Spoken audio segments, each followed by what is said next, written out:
Big love, everybody. Welcome back. Welcome back. I want to put a video together today, building into a line of reasoning that I had the greatest pleasure to share with Chance Garton on the Vibrant show last night. He had the lovely pleasure of Michael Wan and Jenny Rivers and Rachel came on the show, and we ranted and shared the vibe for a couple hours, and I eventually came charging into the conversation like a bull in a china shop, and my audio was completely jacked, and everybody was so lovely to endure the echoing sound of my voice for quite a few minutes there. But it was absolutely incredibly graceful of everyone to just kind of grin and bear it as my voice reverberated through the ether sphere. And we got into some really fun stories. I asked Michael and Jenny what their thoughts were on the idea that the major arcana is represents divine heavenly figures. You could even say, the controllers of the controllers, if you will. And even my first thinking was, royalty in general. But Chance brought up a really good point. Just in passing, he mentioned that, in the minor arcana, they have royalty. They have the royal, the king, the queen, the page, the knight. They do have royal houses represented. So that kind of lends me to believe that the major arcana might be above royalty, if you will. This might be the divine influences, what we would call the archons that inform, theoretically, the royalty, the royal bloodlines. So I found that to be a very significant comment that Chance made. So just want to put that forward. So what I'm going to dig into with this video will be the story of Moses going up onto the mountain and crafting or providing the stone tablets of the Ten Commandments. And very quickly, before I get into it, I also want to give a big up to Micah Dank for coming on to the Weaving Spiders Welcome show this last weekend. We had a grand old time with his presentation and his incredible wealth of knowledge. It was quite a revelation. But essentially, he was disambiguating the zodiacal implications of the biblical story and pointing out that quite often there is a 180-degree correspondence in the zodiacal symbolism of the Bible. And I'm going to have to do another show on that. I have quite a theory cooking up on the back burner regarding what that means. But big up to Micah Dank and the Weaving Spiders. So right here, I want to just get into very quickly some significant numbers. And, I believe that the story of Moses going up on that mountain is highly alchemical. And I just want to point out that, in monotheism, you have a reduction to the number one.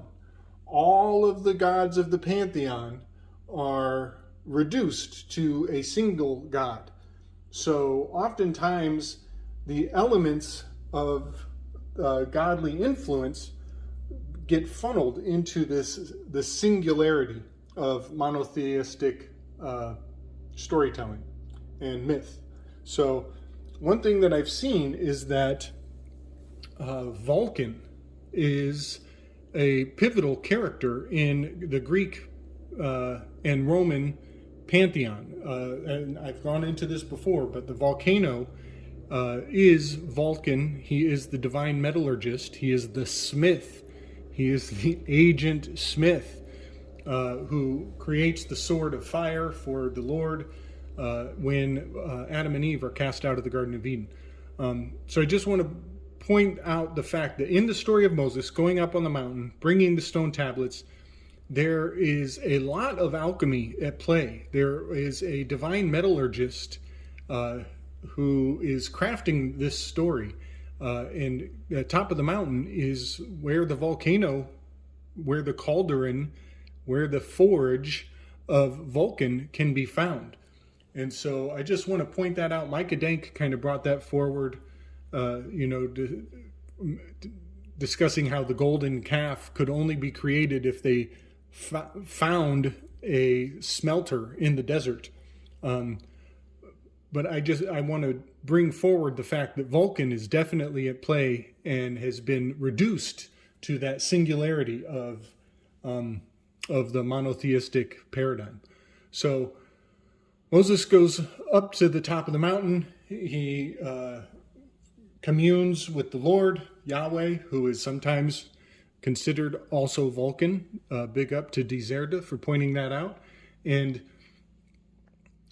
he comes down with the stone tablets, with the 10 Commandments on the stone tablets, and from the top, he's still at the top of the mountain, and from that point, he looks down on the valley and sees the Israelites worshiping the golden calf. And I want to point out that the golden calf is absolutely representing the sun pillar. They have amalgamated all of the gold from the tribes, and they have forged a golden calf for their worshiping purposes. And Moses is quite perturbed by this. He breaks the tablets, goes back up to talk to Yahweh, and needs essentially a new covenant, because the Israelites, before they even read the old covenant, they had already broken it. And so I just want to point out that the stones in the hands of Moses, that's the moon pillar. He was bringing a lunar-based calendar system to offer, to bear for the Israelites. And the Israelites were busy worshiping a flawed idol. And that flawed idol was collectively made, collectivism. A community had brought together, amalgamated their bits and pieces of spare gold, and it was a man-made idol that they were worshiping.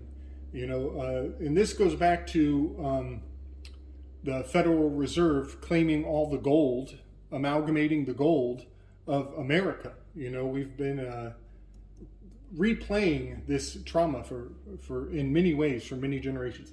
But something else I want to point out is stone tablets were in Moses's hands.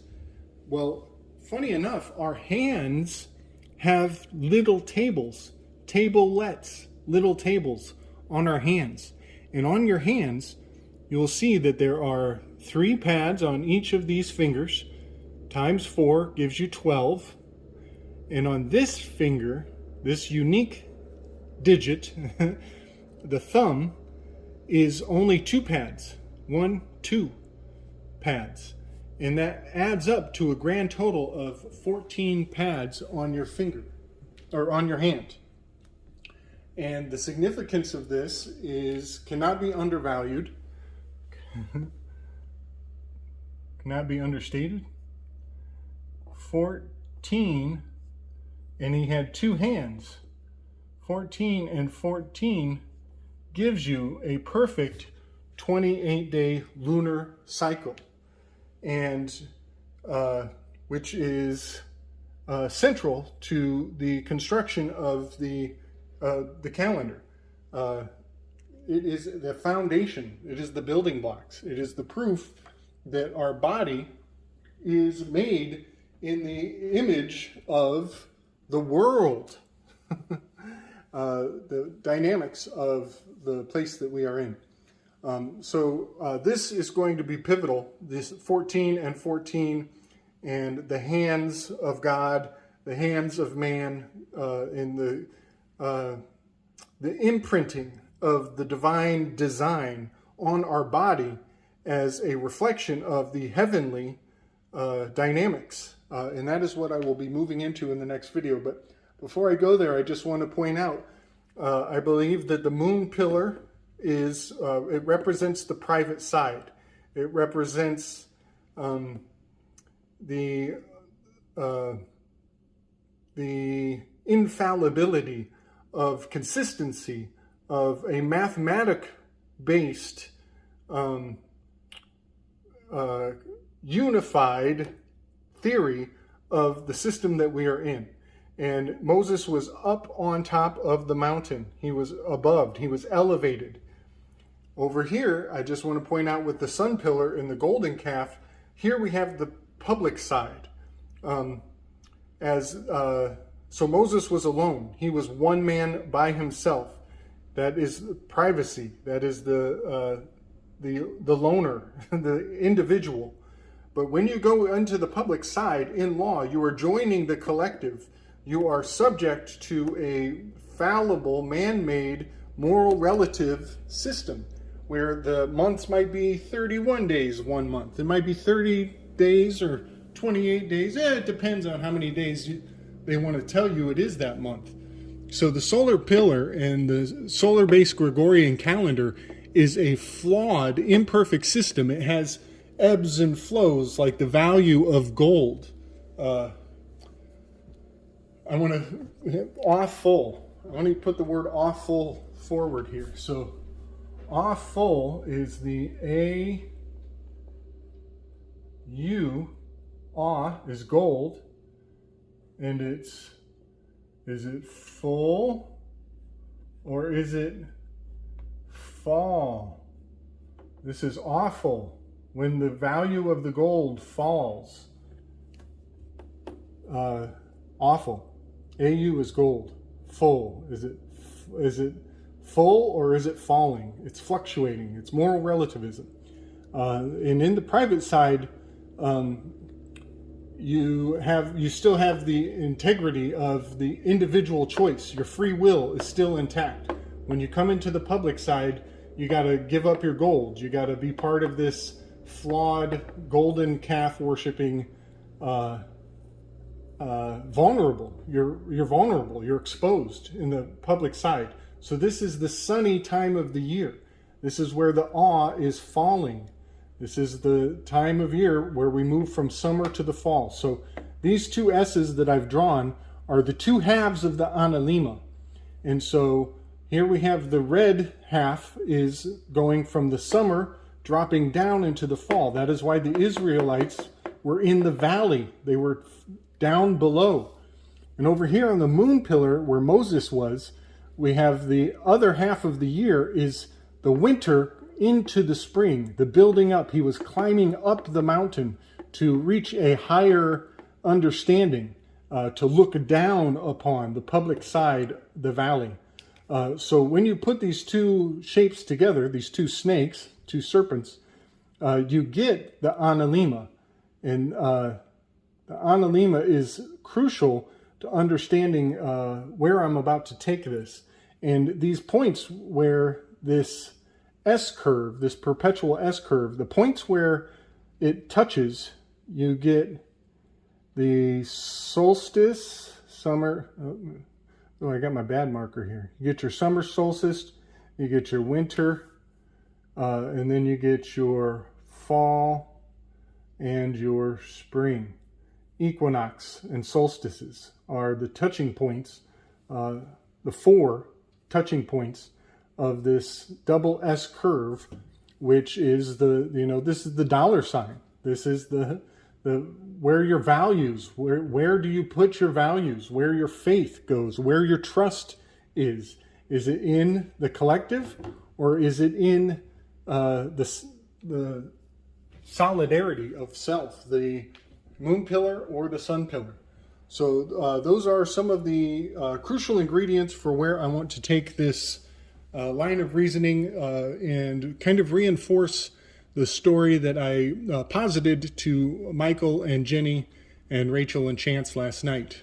Just wanted to really lean into the significance of the 14 and 14 being the tablets of the tables, the math tables on the palms of our hands, and having everything to do with the 10 Commandments. When you put your two hands together, you get 10 fingers, having the 10 Commandments, simplifying, a reduction of understanding the system that we are in. I do believe that many aspects of the Old Testament mythology are a unified, perfected vision of explaining the place that we exist in, and confirming that that man and woman are made in the image of a reflection, a microcosmic reflection of the dynamics of the heavens. So that's just the building blocks, get it, of what I'm trying to build into here. So next I'm going to go take it even further into the Genesis story, and we'll lean into the Garden of Eden and some of the significance of the numbers in play with that story. Much love and respect, everybody. Peace.